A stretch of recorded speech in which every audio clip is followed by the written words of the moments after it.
I had really no idea what an ashram was before I visited India.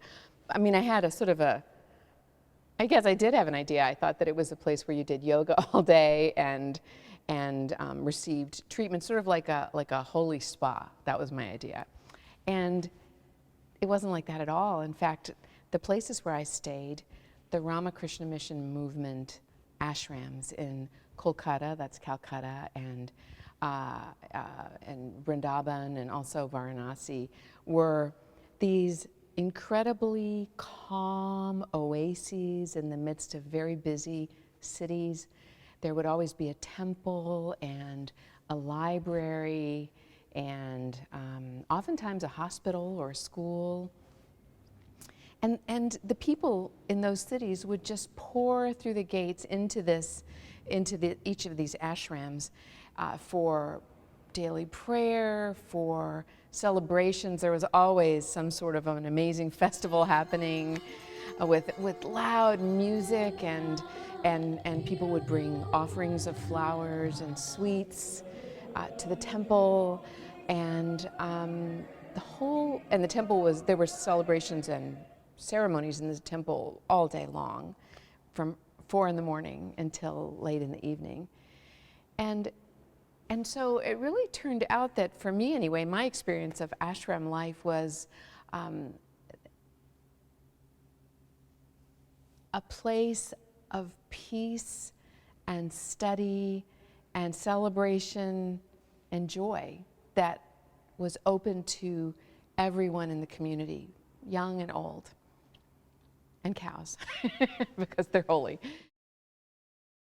I mean, I was studying Hinduism, you know, a 5,000 plus year old faith that's multifaceted and extraordinary. And I was looking at it through the lens of one branch of Hinduism called Ramakrishna Mission, or Vedanta Society here in the United States. But part of my life there was just visiting temples here, there, and everywhere, Hindu temples in cities and villages, and every time I went to a temple, whether it was a humble, sort of everyday temple that ordinary people passed through as a part of their daily life, or some of the great famous ones in Varanasi and Delhi, I was always struck by how excited everyone was to enter the temple.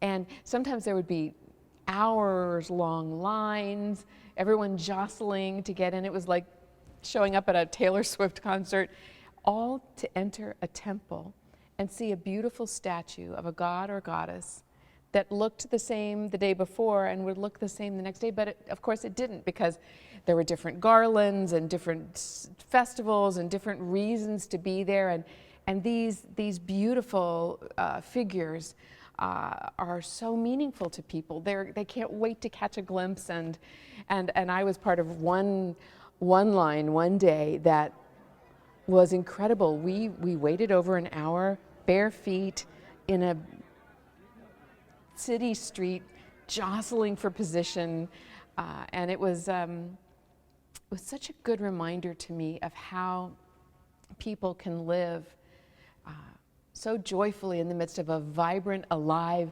everyday kind of faith.